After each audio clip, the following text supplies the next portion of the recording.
हाँ, बीच में कट गया था। तब पूर्व पक्षी का कथन है कि पदैक वाक्यता क्यों उसको फिर कहा जाएगा, जब पद समुदाय पदस्थानी विधि पदेशीय को वाक्यत्व अर्थवादों का मानेंगे तो पदैक वाक्यता क्यों कहलाएगी? वाक्यिक वाक्यता ही इसको मानिए।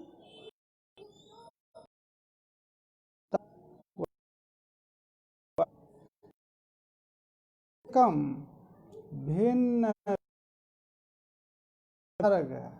प्रतिपादकयोः वाक्योः आकांक्षावशात् महावाक्यार्थबोधकत्वं तदैव वाक्यिक वाक्यता। कहा जहाँ पर भिन्न भिन्न संसर्ग के प्रतिपादक, क्योंकि वाक्य पद है तो वाक्यिक वाक्यता इसको नहीं कहेंगे, अपितु पदैक वाक्यता ही कहेंगे। जो पूर्व पक्षी कह रहा था कि प्राशस्त बोधक जो अर्थवाद वाक्य है, उस अर्थवाद वाक्य का विधि पदैक देश से अन्वय होने पर इसको पदैक वाक्यता क्यों कहा हो गई? क्योंकि विधि वाक्य के साथ प्रशस्ति बोधक जो अर्थवाद वाक्य है उसकी एक वाक्यता होने के कारण वाक्यिक वाक्यता इसको मानना चाहिए। पदैक वाक्यता शास्त्रकारों ने कहा है, अतः पद में शक्ति मानेंगे। जब पद प्राशस्त बोधक शक्ति यदि पद मानेंगे तभी पदैक वाक्यता हो सकती है। वाक्य में शक्ति मानने पर वाक्यिक वाक्यता नहीं हो सकती है। उसका समाधान करते हुए कह रहे हैं कि वाक्यिक वाक्य पदैक वाक्यता ही है। क्यों? जो संपूर्ण अर्थवाद वाक्य का वायु प्राशस्त्य अर्थ है, उस वायु प्राशस्त्य अर्थ का वायव्यम विधि एक देश जो वायव्य है उसके साथ अन्वय होने का पदैक वाक्यता कही जाती है। वाक्यिक वाक्यता की भिन्न कथा है, जहाँ पर प्रत्येक पद प्रत्येकम भिन्न भिन्न संसर्ग प्रतिपादक, प्रत्येक पद जो वाक्य हैं भिन्न भिन्न संसर्ग आकांक्षा वशेन भिन्न भिन्न संसर्ग प्रतिपादक वाक्यों आकांक्षावशात जहाँ पर महावाक्यार्थ बोधक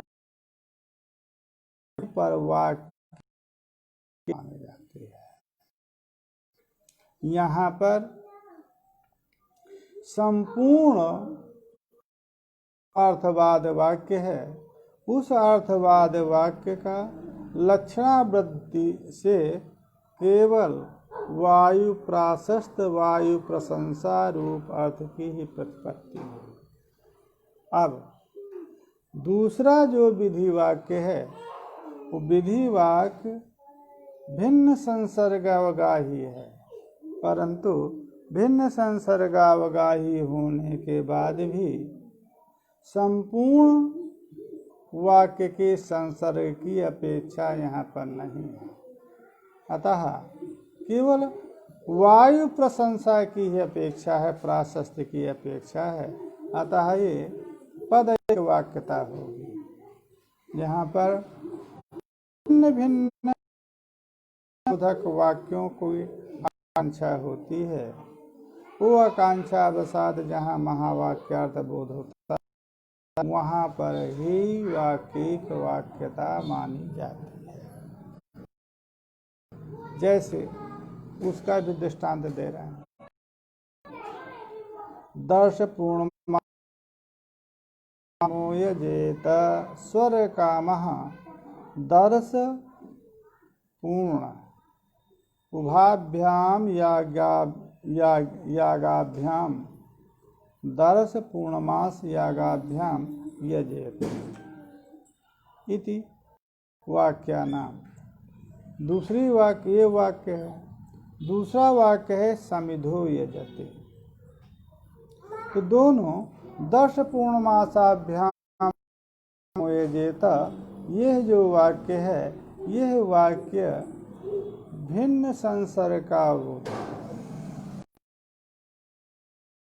कामयते सह दर्शयागेन पूर्णमासयागेन च यजेत इष्टं भावयेत। यह संसर्ग बोध प्रथम वाक्य। समिधो यजति ये द्वितीय जो वाक्य है ये वाक्य भी भिन्न संसर्ग का बोधक है। अब यहाँ पर क्योंकि परस्पर आकांक्षा अपेक्षित आकांक्षा से अंगांगी भाव, अंगी प्रधान दर्श पूर्णमास, उसका अंगभूत समिधो यजति। ये अब समिध यागः कस्मात् क्रियते, क्यों समिध याग करे, ये आकांक्षा होती है।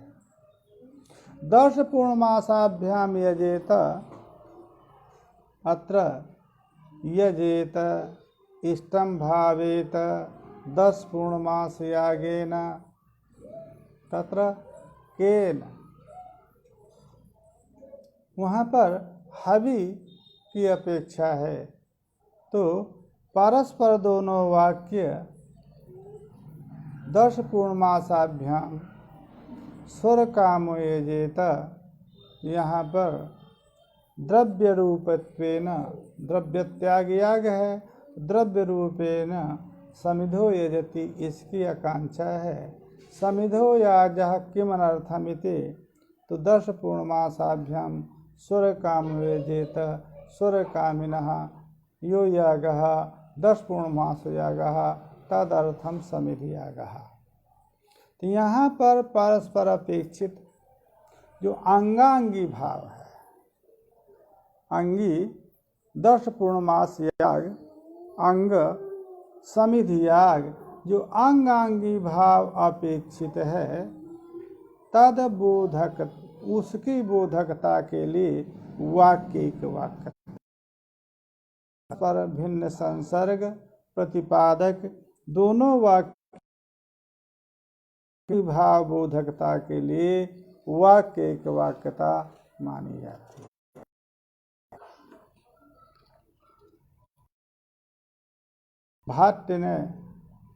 भाट्यकारिका है।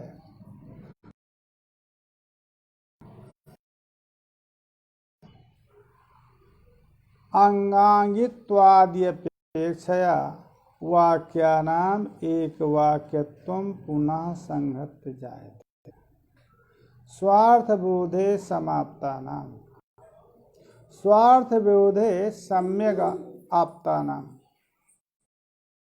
बोधे अर्थबोधेन तदर्थ समाप्ति समाप्तानाम सम्यग् आप्तानाम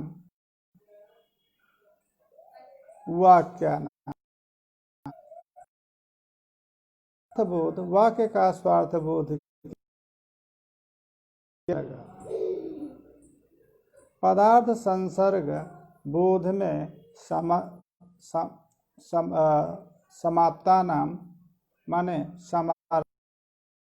वाक्यानाम अंगांगी भाव वाक्य है, वाक्य बोध अर्थों का अंगांगी भाव जहाँ पर माना जाता है, और वो अर्थ के अंगांगी भाव से वाक्य भी अंगांगी भाव जहाँ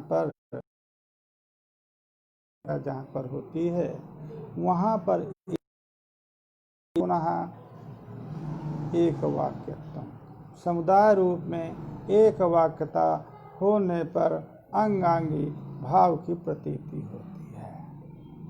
अतः यहाँ पर जो उन्होंने ये सोच करके ये अर्थवाद वाक्यों में पद में ही शक्ति लक्षण व्यक्ति शक्ति मानी जाए, क्योंकि पद एक वाक्यता होती है, वाक्य एक वाक्यता नहीं होती, उसका समर्थन कर दिया कि अर्थवाद समुदाय से बोध्य जो प्राशस्त्य अर्थ है, उस प्राशस्त्य अर्थ की विधि के पद एक देक से साथ अन्वय होने के कारण ही उसको पदैक वाक्यता कहते हैं। जैसा दृष्टांत में बता दिया, से वायुर्वै सेविष्टा देवता, ये जो अर्थवाग वाक्य है इसका वायु प्रशंसा मात्र अर्थ है, वायु प्रशंसा लक्ष्य अर्थ है, शक्य अर्थ जो है गमनशील वायु ये शक्य अर्थ है। वो जो यह तात्पर्य से अर्थवाद पठित है तो तात्पर्यानुपत्ति से जिस लक्षण वृत्ति के द्वारा प्राशस्त्य अर्थ की बोधकता हुई, उस प्राशस्त्य का वायव्यम श्वेतमालभेत, ये जो विधि वाक्य है वो विधि वाक्य के जो वायव्य है उस वायव्य पद के साथ ही इसका अन्वय होने के कारण पद एक वाक्यता कही जाती है। वाक्य एक वाक्यता का भी प्रतिपादन कर दिया।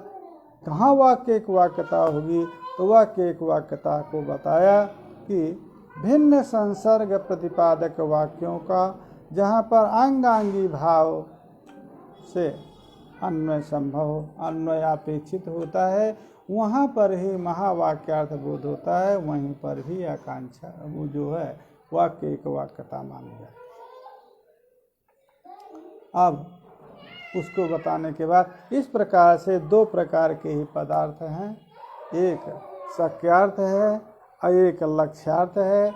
व्यंग्यार्थ को इन्होंने कहीं पर अनुमेय माना है और कहीं पर लक्षण वृत्ति के द्वारा ही प्रयोजनवती जो लक्षण है उसी के द्वारा व्यंग्यार्थ के माना है। अतः मीमांसक पूर्व मीमांसक के उत्तर मीमांसक भी लक्ष्यार्थ को लक्षण व्यंजना वृत्ति को अलग से न वृत्ति न व्यंग अर्थ को मानते हैं। तो द्विविधो पदार्थ तदुपस्थिति शक्ति लक्षण अनतर संबंधेन पदजन्य पदार्थ स्मृति जो है तद उपस्थिति का नाम असक्ति है, क्योंकि जो साधारण कारण के रूप में बताया था आकांक्षा, योग्यता, सन्निधि और आसक्ति, सन्निधि को बता चुके। अव्यवधानेन पदोच्चारणम सन्निधि। अब आसक्ति क्या पदार्थ है? आसक्ति नाम पदार्थोपस्थिति। आसक्ति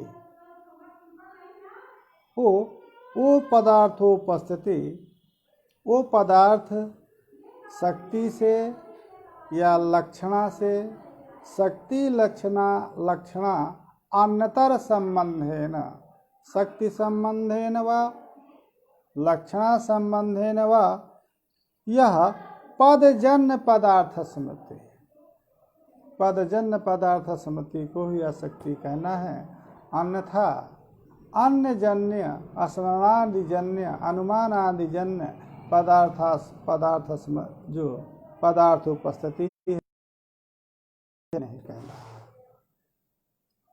अतः न तो पदार्थोपस्थिति आसक्ति थी केवल, तथापि न तज ज्ञानम शाब्द ज्ञान हेतु, क्योंकि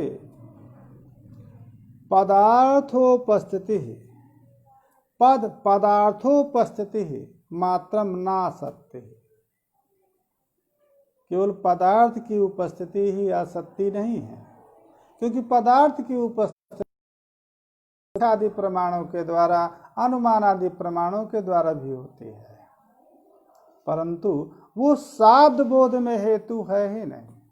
इंद्रियादि सन्निकर्ष से जो घट आदि पदार्थों की उपस्थिति ज्ञान होता है, वो ज्ञान शाब्द बोध में कारण है ही नहीं, तो उसको असत्य क्यों करेंगे।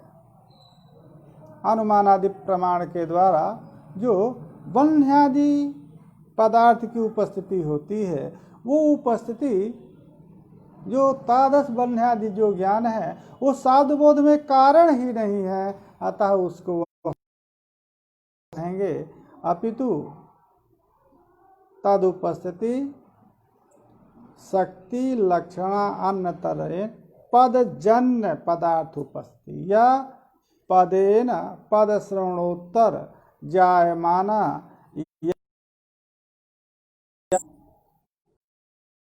वाक्यार्थस्य लक्ष्यार्थस्य वा उपस्थिति है बोधा स एव बोधा साध बोधे हेतु। अतः पदजन्य पदार्थोपस्थिति को हेतु माना। सच साध बोधे हेतु हो।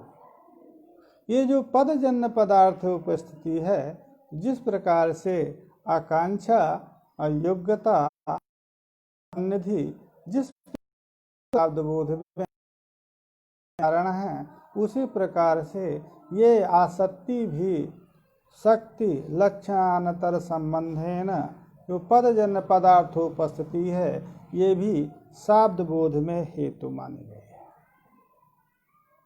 तथैव अन्वय व्यतिरेक दर्शनात्, क्योंकि हेतु कारण वही होता है कार्य के साथ जिसका कार्य से अन्वय व्यतिरेक का व्यभिचार नहीं होता है। पदजन्य पदार्थोपस्थितौ सत्याम शाब्द ज्ञानम जायते, शाब्द ज्ञान कार्य है। उपस्थिते अभावे न जाए, आसक्ति के साथ पदजन्य पदार्थोपस्थिति के साथ शाब्द ज्ञान का अन्वय व्यतिरेक है और अन्वय व्यभिचार व्यतिरेक विचार भी नहीं। शक्ति लक्षणांतर संबंधेन पदजन्य पदार्थोपस्थिति के रहने पर यदि शाब्द बोध ना हो तो अन्वय व्यतिरेक होगा। सत्वेपि कारण सत्वेपि कार्य न स्यात्, अन्वय व्यतिरेक व्यभिचार नहीं है। दूसरा व्यतिरेक व्यभिचार भी नहीं है। जहाँ पर शक्ति लक्षणांतर संबंधेन पदार्थोपस्थिति का अभाव है, उस अभाव दशा में यदि शाब्द बोध होता तो व्यतिरेक व्यभिचार कहते, व्यतिरेक व्यभिचार भी नहीं है। कारणता का नियामक केवल पूर्व नियत वृत्तिता ही कारणता का नियामक नहीं है। पूर्व नियत वृत्ति में वो तादृश पूर्व नियत वृत्ति पदार्थ को कारण कहा जाता है जिसमें अन्वय और व्यतिरेक का, कार्य के अन्वय और व्यतिरेक का विचार। अतः इस शाब्द जन तद उपस्थिति जो पदजन्य पदार्थोपस्थिति है, वो शाब्द ज्ञान रूप कार्य के प्रति अन्वय व्यतिरेक उसका सिद्ध है, नहीं है। अतः ये एवंच वाक्यार्थ बोधे अवांतर वाक्यार्थ बोधे हेतु हो। ये शाब्द बोध में हेतु है। दूसरी बात, शाब्द बोध में वाक्यार्थ बोध या अवांतर वाक्यार्थ बोध में भी पदजन्य पदार्थोपस्थिति ही हेतु है। शाब्द बोधे शब्दजन्य बोधे, शब्दजन्य बोध पदजन्य बोध हो, वाक्यार्थजन्य हो, अवांतर वाक्यार्थजन्य। तो एवं वाक्यार्थ बोध में अच्छा हाँ, तो इस प्रकार से पदजन्य पदार्थोपस्थिति यहाँ पर हेतु हुई। और वाक्यार्थ बोध में, महावाक्यार्थ बोध में, तो वाक्यार्थ बोध में, शाब्द बोध में, पदजन्य पदार्थोपस्थिति हेतु हो गई। और वाक्यार्थ महावाक्यार्थ जो बोध है वहाँ पर अवान्तर वाक्यार्थ बोध जो है वो हेतु होता है। महावाक्यार्थ बोध तभी होगा जो अन्य वाक्यार्थों का बोध हो जाए, अवान्तर वाक्यों का। महावाक्यार्थ घटक जो वाक्य हैं उन वाक्यों में जब पदजन्य पदार्थोपस्थिति के द्वारा उन वाक्यों का जब बोध हो जाता है तब उन बोधों के वो जो बोध है वो महावाक्यार्थ बोध के लिए हेतु होता है। यदि महावाक्यार्थ घटक यदि कोई वाक्य में यदि बोध बाधित है तो महावाक्यार्थ बोध नहीं होता है। तथैव अन्वयादि अवधारणात्, क्योंकि ऐसा ही अन्वय वहाँ पर भी जाना जाएगा कि अवान्तर वाक्यार्थ बोधे सति महावाक्यार्थ बोधो जाते अवान्तर वाक्यार्थ बोधा भावे महावाक्यार्थ बोधो न जायते तथैव अन्वय अवधारणात्। अब इसके बाद तात्पर्य का निरूपण करेंगे, क्योंकि तात्पर्य भी आकांक्षा योग्यता सन्निधि और तात्पर्य भी वाक्यार्थ शब्द बोध में कारण होता है। उस तात्पर्य का निरूपण यहाँ पर करेंगे कि वो तात्पर्य क्या है। तत्प्रत्यया उच्चैतत्वम न तात्पर्यम। अब इसका निरूपण करेंगे तो अधिक समय हो जाएगा, इसलिए